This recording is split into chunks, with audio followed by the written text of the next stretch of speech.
Guys, welcome to my YouTube channel my thoughts. तो कल हमने पढ़ा था जनरेशन और हमने फिफ्थ जनरेशन तक पढ़ लिया था।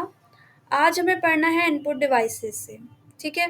तो अगर आपने प्रीवियस वीडियोस नहीं देखे हैं तो आप प्लीज़ उन्हें देख लीजिए, वरना आपको कम समझ में आएगा और पहले की चीज़ें आप पढ़ लीजिए तो ज़्यादा बेटर होगा।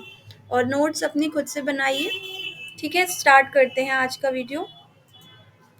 तो इनपुट डिवाइसेस क्या होती हैं? Input devices are those devices by which we can give instructions to the computer. मतलब कि इनपुट डिवाइसेस वो सारी डिवाइसेस होती है जिससे हम अपने कंप्यूटर को इंस्ट्रक्शन दे सकते हैं। ठीक है, जैसे कि कीबोर्ड। कीबोर्ड से आप कुछ भी टाइप करके कंप्यूटर को बताते हो कि हाँ, ये मुझे ये सर्च करनी है मुझे, या मुझे ये रिजल्ट चाहिए। ठीक है, तो अपने इंस्ट्रक्शन आप कीबोर्ड पे टाइप करके देते हो। माउस से आप क्लिक करके देते हो। स्कैनर से आप स्कैन करते हो चीज़ें, जिससे कंप्यूटर को पता चलता है। ठीक है, उसको भी एक इंफॉर्मेशन मिलती है, फिर उस पर वो प्रोसेस करता है। बाकी ये सारी चीज़ें हैं, जैसे जॉयस्टिक हो गया, जॉयस्टिक आप गेम में यूज़ करते हो। लाइट पेन हो गया, ट्रैक बॉल हो गई। ट्रैक बॉल एक डिवाइस है जो कि आपके माउस के जैसी होती है पर अब यूज़ नहीं होती है। डिजिटाइज़र हो गया। और टच स्क्रीन, जो आपकी टच स्क्रीन पैड होता है, उन सब में आप जब टाइप करते हो, लिखते हो, कुछ भी करते हो तो उससे आपको एक इंस्ट्रक्शन देना होता है कंप्यूटर को। ठीक है। बायोमेट्रिक हो गया, माइक्रोफोन हो गया, कैमरा हो गया। बीसीआर मतलब कि बार कोड रीडर। बीसीआर का फुल फॉर्म होता है बार कोड रीडर। ठीक है। OMR optical mark reader. MICR magnetic ink character reader. OCR optical character reader. इन सारी चीज़ों के बारे में हम आगे भी पढ़ेंगे। ठीक है, और भी चीज़ों के बारे में हम आगे पढ़ेंगे। आगे आते हैं, पहली डिवाइस है हमारी कीबोर्ड। कीबोर्ड के बारे में थोड़ा समझ लेते हैं। ठीक है, कीबोर्ड से भी कभी कभी क्वेश्चंस पूछ लिए जाते हैं। Keyboard is an important input device in computer system that helps to enter data, instruction and program. Keyboard एक ऐसी इम्पॉर्टेंट एक इनपुट डिवाइस है जिससे आप कंप्यूटर सिस्टम को कोई भी डेटा प्रोवाइड करते हो। ठीक है। अब कीबोर्ड की कीज़ के बारे में आप ज़रूर याद कर लीजिएगा, इससे क्वेश्चन ज़रूर बनते हैं। Keyboard has different types of keys. ठीक है। पहली की है हमारी कैरेक्टर की। आप अपने कीबोर्ड को एक बार देखिए, उसमें जब आप देखोगे तो आपको जो भी अल्फ़ाबेट वाली कीज़ दिखेंगी ए टू जेड तक, वो सारी होती है कैरेक्टर कीज़। ठीक है। सेकंड आते हैं न्यूमेरिक की में। तो न्यूमेरिक की क्या होती है? जो जो आपके अल्फ़ाबेट वाली की होती है, उसके जस्ट ऊपर आपको न्यूमेरिक कीज़ भी दिखेंगी, जिसमें आपके नंबर लिखे होते हैं। ज़ीरो से लेकर के 9 तक के नंबर होते हैं। फिर आते हैं फंक्शन की। फंक्शन की जस्ट ऊपर होती है न्यूमेरिक की के, और उसमें आप देखोगे लिखा होगा F1 से लेकर के F12 तक ये सारी कीज़ होती हैं। ठीक है। सिंबल की में आएँगे। सिंबल की जो आपकी ये जो न्यूमेरिक कीज़ होती है, इनमें ही सिंबल बना होता है। तो जब आप शिफ्ट यूज़ करके उन बटनों को प्रेस करते हो तो ये सिंबल्स आपके बनते हैं। ठीक है, तो वो हो गई सिंबल की। Special keys. Special keys like जैसे आपकी इंड की एक अलग दी होती है सबसे ऊपर। ठीक है, टॉप पे दी होती है। डेल की दी होती है, पेज अप लिखा होता है, पेज डाउन लिखा होता है, होम होती है, एक होम वाला टैब होता है। एक स्पेस बार होता है जिससे आप स्पेस देते हो। एक टैब होता है जो आपके लेफ्ट हैंड साइड पे कीज़ होती हैं, उसमें आपको टैब दिखेगा। ठीक है, पेज स्क्रीन भी सबसे ऊपर होती है टॉप पे, एस्केप भी सबसे टॉप पे होती है लेफ्ट साइड पे। तो ये सारी कीज़ कैसी होती हैं? स्पेशल कीज़ होती हैं, मतलब इनका एक अलग फंक्शन होता है। फिर आते हैं मॉडिफायर कीज़। मॉडिफायर कीज़ का मतलब है कि इनको अगर आप इनको क्लिक करने के बाद अपनी अल्फ़ाबेट की या नंबर की प्रेस करते हो तो एक नया चीज़ बनता है। जैसे कि अगर आपने शिफ्ट दबा दबा करके अ, इन नंबर कीज़ में से किसी को भी प्रेस किया, जैसे 1 को प्रेस किया, तो जैसे आपने 2 को प्रेस किया तो आपका @ वाला सिंबल बन जाएगा। ठीक है, आपका फिर 2 नहीं लिखेगा, उसकी जगह क्या होगा? @ का सिंबल बनेगा। तो इसीलिए इनको मॉडिफायर कीज़ बोलते हैं, क्योंकि ये आपका जो सेकंड वर्क होता है उस की का, वो दिखाती है। ठीक है। अब आते हैं 7 में एरो की। एरो की तो अलग ही आपको दिख जाएंगी, उनमें एरो बनी होती है। ठीक है, टॉप बॉटम लेफ्ट राइट इस तरीके करके उसमें सिंबल बने होते हैं। फिर आते हैं mouse. Mouse is a pointing device and it is used for drawing a picture, giving instructions and for selecting file और फोल्डर। माउस का यूज आपको पता ही है, आप क्यों करते हो, सेलेक्ट करने के लिए करते हो। जैसे मैंने ये चीजें सेलेक्ट कर ली अपने माउस से, ठीक है, मैंने क्लिक कर दिया ऐसे। अगर इसे मुझे कहीं क्लिक करना है, ये मैंने सेलेक्ट कर लिया, तो क्लिक करने के लिए, सेलेक्ट करने के लिए या फिर यही सारी चीज़ें करने के लिए आप अपने माउस का यूज़ करते हो। और इससे आप अपनी पेंट ड्रॉ कर सकते हो, कोई पिक्चर ड्रॉ कर सकते हो पेंट में। तो ये सारे यूजेस होते हैं माउस के। अब माउस के टाइप पढ़ लेते हैं, ठीक है। पहले फंक्शंस। फंक्शंस क्या होते हैं माउस के? माउस से आप सिंगल क्लिक कर सकते हो, डबल क्लिक कर सकते हो। माउस में आपके दो क्लिक्स होते हैं, एक राइट एक लेफ्ट, ठीक है। तो राइट क्लिक कर सकते हो, लेफ्ट क्लिक कर सकते हो। आपके माउस में स्क्रॉलिंग भी होती है, ठीक है। स्क्रॉलिंग जैसे पेज स्क्रॉल करने होते हैं ऊपर, तो उसके लिए स्क्रॉलिंग होती है। ड्रैग एंड ड्रॉप कर सकते हो आप। फिर आते हैं टाइप्स ऑफ माउस में। तो 3 टाइप्स के होते हैं आपके माउस। पहला हो गया मैकेनिकल माउस, दूसरा हो गया ऑप्टिकल माउस, तीसरा हो गया वायरलेस या कॉर्डलेस माउस। वायरलेस या कॉर्डलेस माउस का मतलब है उसमें आपकी वायर नहीं होगी, ठीक है। मैकेनिकल माउस पहले यूज़ होते थे, अभी यूज़ नहीं होते हैं। और ऑप्टिकल माउस जो हम ज़्यादातर यूज़ करते हैं, जिसमें एक वायर लगी होती है आपके कंप्यूटर से जो जुड़ी होती है वायर, वो होता है ऑप्टिकल माउस, ठीक है। अगर स्पीड की बात कर ले तो सबसे ज़्यादा स्पीड होती है ऑप्टिकल माउस की, ठीक है। आगे आते हैं स्कैनर में। Scanner, this is an input device, it is used for scanning photographs और एनी डॉक्यूमेंट। मतलब कि स्कैनर, स्कैनर से मतलब ही आपको समझ में आ रहा है, इसका वर्ड ही स्कैन इसमें आ रहा है। तो इसका मतलब है कि आप कोई डॉक्यूमेंट स्कैन करना चाहते हो या आपको कोई फोटोग्राफ स्कैन करनी है तो आप इसका यूज़ करोगे। अब स्कैनर भी आपके दो टाइप्स के होते हैं, एक फ्लैट बेड और एक हैंड हेल्ड, ठीक है। इसे पढ़ लेते हैं। ये जो मैंने आपको बोला था कि कुछ इनपुट डिवाइसेस के बारे में आपको आगे और पढ़ाऊंगी, तो ये सारी वो डिवाइसेस थी और ये जो हमने फुल फॉर्म पढ़े थे जिनके, वो सारी डिवाइसेस हैं, ठीक है। तो ये हो गया बीसीआर। बीसीआर का फुल फॉर्म होता है बार कोड रीडर। अब इसके बारे में पढ़ लेते हैं।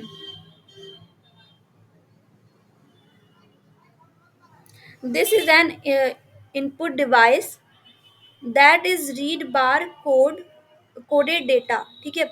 जैसे कि आप अब जो आपका आपने देखे होंगे पैकेजेस में बार कोड बने होता है, ठीक है। वाइट और ब्लैक कलर की लाइंस होती हैं, उनको बोलते हैं बार कोड, ठीक है। तो उसको रीड करता है ये बार कोड रीडर, ठीक है। अब आते हैं एमआईसीआर में। एमआईसीआर क्या होता है? जो आपने देखा होगा बैंक्स में चेक के लिए एक अलग मशीन होती है, उसमें चेक को डाला जाता है और फिर वो चेक वो जो एमआईसीआर होता है वो आपके अकाउंट की सारी डिटेल्स आपको बता देता है कि हाँ ये इस पर्सन का अकाउंट है और इस पर्सन के अकाउंट में इतने पैसे हैं, बाकी वगैरह वगैरह ये सारी चीज़ें आपके बता देता है, सिर्फ आपका जो चेक होता है उसको देख करके। तो चेक में कुछ स्पेशल होगा जिसको वो पढ़ लेता होगा, तो एमआईसीआर ही आपका वो पढ़ पाएगा, ठीक है। जो चेक में, चेक को एक स्पेशल इंक से लिखा जाता है, ठीक है। एक मैग्नेटिक स्पेशल इंक से लिखा जाता है जिसको सिर्फ और सिर्फ एमआईसीआर रीड कर सकता है। और एमआईसीआर की जो रीडिंग पावर होती है वो कितनी होती है? 24 पर मिनट चेक्स वो रीड कर सकता है, ठीक है। फिर आते हैं ओसीआर में। ओसीआर ऑप्टिकल कैरेक्टर रीडर, ठीक है। ओसीआर का फुल फॉर्म होता है ऑप्टिकल कैरेक्टर रीडर। मतलब कि ये आपका जो सिंबल्स हैं, कैरेक्टर्स हैं या कोई नंबर हो गया, उसको ये रीड कर सकता है, ठीक है। एक मशीन होती है जिसको आप अपने पेपर पे जब ऐसे शो करोगे तो वो आपके पेपर के सारे सिंबल्स, कैरेक्टर या नंबर कुछ भी वो रीड कर लेगा और आपके कंप्यूटर को सेंड कर देगा। ओएमआर में आते हैं। ओएमआर सीट आपको पता होगी जिस पे आपके एग्ज़ाम्स भी होते थे, पहले भी होते थे और अभी भी बहुत सारे एग्ज़ाम्स होते हैं ओएमआर शीट पे। तो उसमें ओएमआर शीट के लिए एक स्पेशल पेज होता है जिस पे आपको इंक से उसे ब्लैक और ब्लू कलर की इंक का यूज़ करके उसे पूरा फिल करना होता है, ठीक है, डॉट फिल करने होते हैं। तो OMR मशीन क्या करती है, उस डॉट को रीड करती है। तो समझ में आया? ये आप इसको, इसमें आपको ठीक से नहीं दिख रहा, बट आपको जो मैं नोट्स में दिखूंगी दूंगी उसमें आपको बिल्कुल ठीक से दिखेगा, ठीक है। आगे बढ़ते हैं। अब आउटपुट डिवाइसेस। तो आउटपुट डिवाइसेस में ज़्यादा कुछ है नहीं, जल्दी से पढ़ लेते हैं ऐसे भी। आउटपुट डिवाइसेस क्या होती हैं? डिवाइसेस दैट गिव आउटपुट और result after the processing of data called output devices. मतलब कि जो हम कंप्यूटर को डेटा देते हैं, जब उस पे प्रोसेस होता है उसके बाद कंप्यूटर जो हमें रिजल्ट देता है उसको बोलते हैं आउटपुट, और वो रिजल्ट जिस डिवाइसेस से हमें मिलता है वो होती हैं आउटपुट डिवाइसेस, ठीक है। अब आउटपुट डिवाइसेस देख लीजिए, जैसे कि वीडियो हो गया। वीडियो का फुल फॉर्म है विजुअल डिस्प्ले यूनिट, यानी मॉनिटर। आपका जो मॉनिटर है वो एक वीडियो है, ठीक है। फिर आगे प्रिंटर, फिर हो गया प्लॉटर। प्लॉटर क्या होता है? प्रिंटर का एक बिग वर्जन होता है।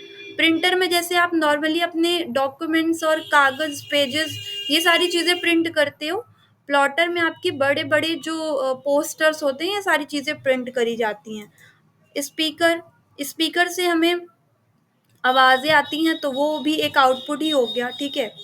प्रोजेक्टर हो गया, हेडफोन्स हो गए, ये सारी चीज़ें हो गई आउटपुट डिवाइसेस। अब आगे पहले मॉनिटर में, ठीक है, मॉनिटर क्या होता है उसको ठीक से समझ लेते हैं। Monitor is a screen of our computer system that displays the data और information and that is called soft copy. आपके कंप्यूटर या आपके डेस्कटॉप में, मॉनिटर में आपके जो भी चीज़ें शो हो रही हैं वो एक सॉफ्ट कॉपी होगा। क्यों? क्योंकि आप उसे टच नहीं कर सकते। अगर आप उसे टच कर सकते होते, उस डेटा को टच कर सकते होते, तो वो हो जाता हार्ड कॉपी, ठीक है। अब जैसे आप प्रिंटर से जो भी चीज़ें प्रिंट करके आपको मिलती हैं, आप उन्हें टच कर सकते हो, उस आउटपुट को टच कर सकते हो, इसीलिए वो हो जाता है हार्ड कॉपी, ठीक है। बट मॉनिटर में जो भी डेटा आपको शो होता है वो सारा कुछ आता है सॉफ्ट कॉपी के अंदर। अब आते हैं टाइप्स में। टाइप्स, 4 टाइप्स होते हैं मॉनिटर के। पहला हो गया CRT, कैथोड रे ट्यूब। ये हमारी बहुत पहले यूज़ होती थी, तो जो आप देखते थे जो टीवियाँ आती थी पहले, बहुत बड़ी सी, ठीक है, वो काफ़ी हैवी भी होती थी, तो वो सारी इस पे बेस्ड होती थी, CRT पे, ठीक है। और TFT भी मतलब अब यूज़ नहीं होता है ज़्यादा, पहले यूज़ होता था। ये होता था थिन फिल्म ट्रांजिस्टर। ये थोड़ा आपका थिन, इसकी स्क्रीन थिन होती थी, मतलब पतली होती थी। फिर आने लगी LCD। LCD अभी प्रेजेंट में यूज़ होती है, ठीक है। इसका फुल फॉर्म हो गया liquid crystal display. LED, LED light emitting diode, ठीक है। LED का भी यूज़ होता है और LCD का भी प्रेजेंट में यूज़ हो रहा है। तो प्रिंटर में आ गए। We can print any document with the help of printer and output of the printer is called hard copy, ठीक है। जो ये मैंने आपको बताया कि प्रिंटर से जो भी आपको आउटपुट मिलता है वो सब एक हार्ड कॉपी के अंदर आता है। तो प्रिंटर क्या हो गया? प्रिंटर आपको एक हार्ड कॉपी प्रोवाइड कर सकता है। प्रिंटर की जो आपकी स्पीड होती है वो PPM में मेज़र होती है, ठीक है, पेज पर मिनट। और जो प्रिंटर की क्वालिटी होती है वो होती है DPI, डॉट पर इंच, ठीक है, इस पे मेज़र होती है। जितनी ज़्यादा अच्छी क्वालिटी होगी उतना ज़्यादा आपका प्रिंट जो होके आएगा वो इतना अच्छा दिखेगा। तो जब भी प्रिंटर लेने जाते हैं तो हम यही दोनों चीज़ देखते हैं, PPM और DPI। प्रिंटर के टाइप्स में आ गए। टाइप्स 2 टाइप्स के होते हैं, एक इम्पैक्ट और एक नॉन इम्पैक्ट, ठीक है। अब इम्पैक्ट प्रिंटर जो होता है वो बहुत मतलब अभी पहले यूज़ होता था, अभी इतना ज़्यादा यूज़ नहीं होता। तो इम्पैक्ट प्रिंटर में काफ़ी ज़्यादा आवाज़ होती थी, क्योंकि इसका नाम ही है इम्पैक्ट, मतलब कि वो आपके कुछ पेपर पे इम्पैक्ट करके जाएगा। तो जैसे ठप्पा बोलते, जिसे ठप्पा लगाता जाता था, तो ठप्पा लगाएगा तो ऑफ कोर्स आवाज़ें तो होगी। तो इसलिए इम्पैक्ट प्रिंटर अब पहले यूज़ होता था, अभी यूज़ नहीं होता है। इम्पैक्ट प्रिंटर के कई टाइप्स होते थे, ठीक है, जैसे डॉट मैट्रिक्स हो गया, डेजी व्हील हो गया, और भी टाइप्स हैं। इसमें नहीं, इसमें आपको शो नहीं हो रहे, बट हम जो आपको PDF देंगे उसमें आपको शो होगा, ठीक है, सारे टाइप्स लिखे हुए हैं उसमें। तो उसमें एक हैमर का यूज़ होता था जिससे वो प्रिंट करता था, ठीक है, रिबन पे प्रिंट करता था। हैमर से। नॉन इम्पैक्ट प्रिंटर जो अभी यूज़ हो रहे हैं वो हैं नॉन इम्पैक्ट प्रिंटर। उनमें ज़्यादा आवाज़ नहीं होती है और बहुत ईज़िली चीज़ें प्रिंट हो जाती हैं, ठीक है? तो इसमें कोई स्ट्राइकिंग नहीं होती पेपर पे। और इसके जो एग्ज़ाम्पल हैं वो जैसे इंकजेट प्रिंटर हो गया, laser printer, thermal printer, solid ink printer, ठीक है? ये सारी चीज़ें हो गई। तो हाँ, ये एक और है प्लॉटर भी पढ़ लेते हैं। These printers are special type of printer. Plotter is used for high quality graphics, calendar, poster, banner and holdings. अभी मैंने आपको बताया ना प्लॉटर क्या होता है। प्लॉटर एक प्रिंटर का बड़ा वर्जन होता है। तो प्रिंटर से आप छोटी छोटी चीज़ें प्रिंट करते हैं, प्लॉटर से आप बड़ी बड़ी चीज़ें प्रिंट करते हैं। जैसे आप देखते होंगे रोड पे बहुत बड़े बड़े पोस्टर होते हैं, लगे होते हैं, तो ये सारी चीज़ें किससे प्रिंट होती हैं? प्लॉटर से, ठीक है? तो आज के लिए इतना ही। प्लीज़ मेरे वीडियो को लाइक एंड चैनल को सब्सक्राइब करिए। Thanks for watching. आगे पढ़ेंगे नेक्स्ट वीडियो में। Thank you.